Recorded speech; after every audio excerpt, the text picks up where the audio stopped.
जनपद बाराबंकी में नवागत एआरटीओ यानी कि सहायक संभागीय परिवहन अधिकारी अंकिता शुक्ला जी ने यहां पर अपनी जिम्मेदारी संभाली है। हम उनसे बात करेंगे और जानेंगे कि इससे पहले उन्होंने कहां पर कार्य किया, किस प्रकार से वो इस विभाग में आई, और ज़्यादा जानकारी देने के लिए हमारे साथ इस वक्त अंकिता शुक्ला जी मौजूद हैं। अंकिता जी, बहुत बहुत स्वागत है आपका।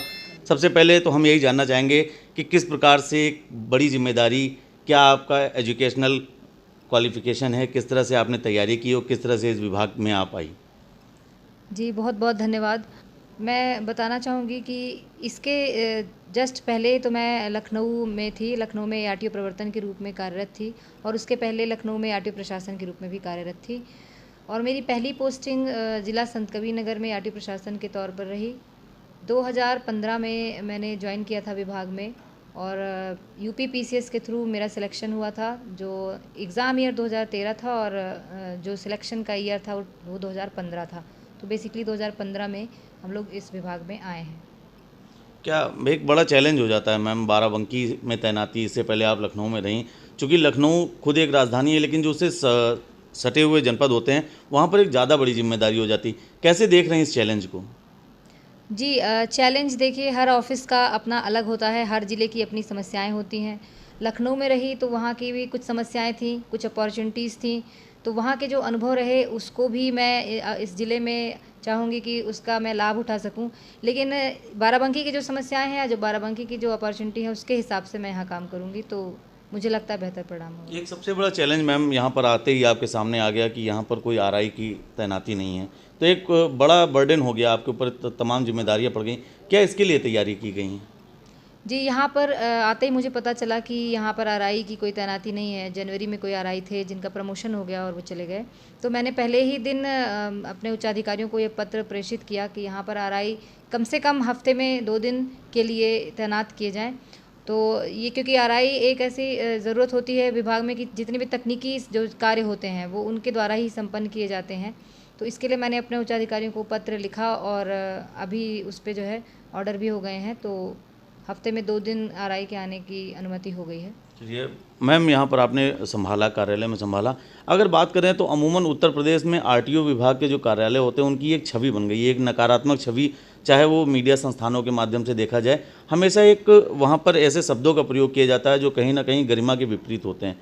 क्या अंकिता शुक्ला के स्तर से ऐसी कोई तैयारी की जानी है जिससे ये जो एक नकारात्मकता है, विभाग के ऊपर जो एक नकारात्मकता का ठप्पा लगता है, ये दूर हो सके?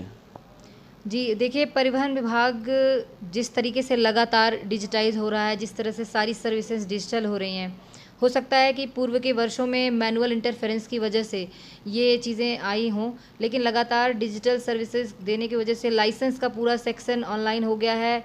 और लर्निंग लाइसेंस की बात करें तो वो पूरी तरह से फेसलेस हो गया है। फेसलेस शब्द का मतलब है इसमें कोई भी मैनुअल इंटरवेंशन नहीं है और आप अपने घर से या कहीं से भी ऑनलाइन अप्लाई भी करेंगे, टेस्ट भी आपको देना है और जैसे ही आप टेस्ट में पास होंगे आपको अप्रूवल मिल जाएगा। तो जितनी चीज़ें ऑनलाइन हो रही हैं उतनी ही समस्याएं कम हो रही हैं, काफ़ी कम हो गई हैं। मेरे स्तर से ये प्रयास रहेगा कि जो भी कार्यालय में व्यक्ति आए और जेन्युइन तरीके से अपना अप्लाई करके आए, उसका काम जल्दी से हो और आसानी से हो सके, मेरी प्राथमिकता रहेगी। एक बड़ी जिज्ञासा है मैम लोगों में, एक जो सबसे ज़्यादा इस वक्त अमूमन चर्चा में है, हाई सिक्योरिटी नंबर प्लेट। लोगों में एक बड़ा कन्फ्यूजन है डेट के अकॉर्डिंग, उनके नंबर के लास्ट डिजिट के अकॉर्डिंग, कि वो ऑड है इवन है, तो उसके हिसाब से उनको किस तरह से समय मिलेगा। हम चाहते हैं कि हमारे दर्शक इसकी पूरी जानकारी आपके माध्यम से प्राप्त करें। देखिए, एचएसआरपी अब सभी वाहनों में लगाना अनिवार्य हो गया है और ऑड इवन के हिसाब से क्या एक मुख्यालय के स्तर से एक कार्यक्रम बना हुआ था जिसमें एक तिथि दी गई थी। 2019 की वो तिथि थी, कुछ वाहनों की 20 की थी। वो सारी तिथियां निकल चुकी हैं। आज की डेट में अब सभी के वाहनों पर एचएसआरपी लगी होनी चाहिए।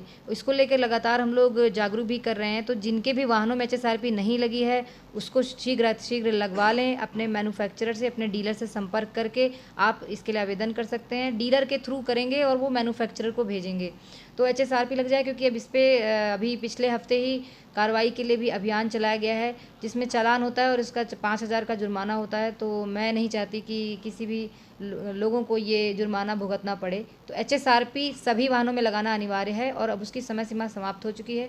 तो सभी लोगों को अपने वाहनों में लगाना है। सरकार मैम ओटीएस योजना पर काफ़ी ज़्यादा जोर दे रही है। क्या है ये ओटीएस योजना और इससे लोग कैसे लाभान्वित हो सकते हैं? साथ ही आरटीओ प्रशासन इस पर किस तरह से कार्रवाई करके ज़्यादा से ज़्यादा लोगों को इससे लाभान्वित करने का प्रयास कर रहा है? जी, ये बहुत अच्छी योजना आई है सरकार की ओटीएस। आप लोग सुनते होंगे कि अन्य विभागों में इस तरह की योजनाएं आती रहती हैं, लेकिन परिवहन विभाग में पहली बार एक मुश्त शास्ती समाधान योजना आई है। और इसमें ये है कि जो भी 1 अप्रैल 2020 से पूर्व पंजीकृत जो भी वाहन है, उनका जो भी बकाया है उस पर जो पेनाल्टी बन रही है उसे 100% माफ़ किया जा रहा है। और ये इसके आवेदन के लिए जो तिथि है वो 26 जुलाई लास्ट है। अब तो 3 दिन बचे हैं।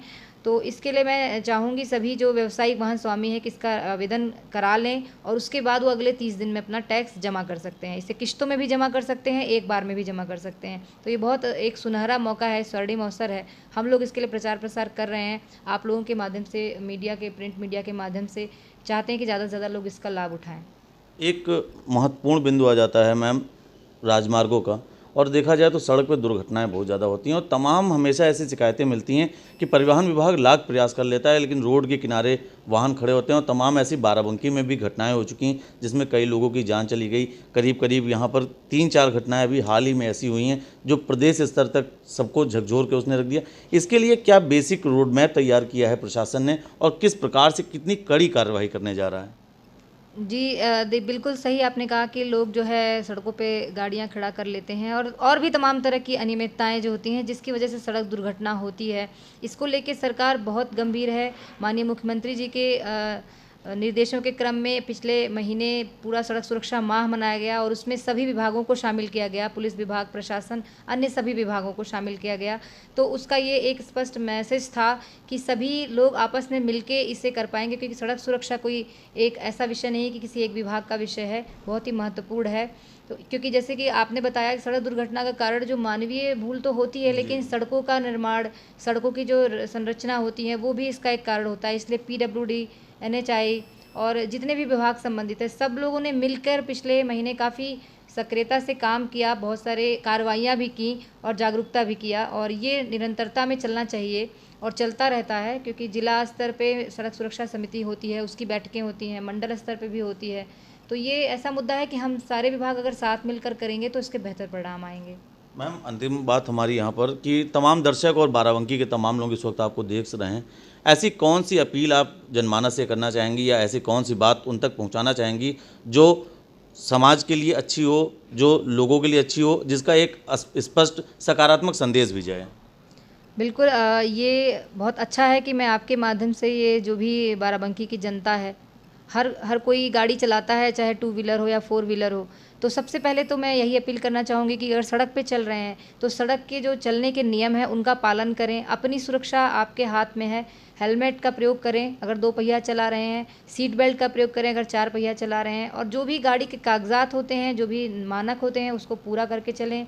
HSRP ज़रूर लगवाएं, प्रदूषण प्रमाण पत्र ज़रूर अपडेट रखें, क्योंकि सड़क सुरक्षा हम एक कोई विभाग या शासन या प्रशासन से नहीं होगी जब तक इसमें आम जन की सहभागिता नहीं होगी। तो मेरी यही अपील है कि सड़क सुरक्षा के नियमों का पालन करें और सड़क दुर्घटनाओं को कम से कम हम लोग कर पाएँ। बहुत बहुत धन्यवाद। आप थे अंकिता शुक्ला जी, ARTO प्रशासन बाराबंकी, जिनका सीधे तौर पर यह कहना है कि विभाग चाहकर भी वो गलतियां आपकी नहीं सुधरवा सकता जो आप स्वयं करते हैं। यानी कि अगर आप मानवीय गलतियां करते हैं, नियमों का पालन नहीं करते हैं, तो इसमें कोई भी दुर्घटना होती है तो उसके जिम्मेदार आप स्वयं होते हैं। इसके साथ ही उन्होंने एक OTS योजना के बारे में बात बताया जिसमें लोगों को सीधे तौर पर 100% का लाभ हो सकता है, उनको सीधे तौर पर 100% की छूट मिल रही है।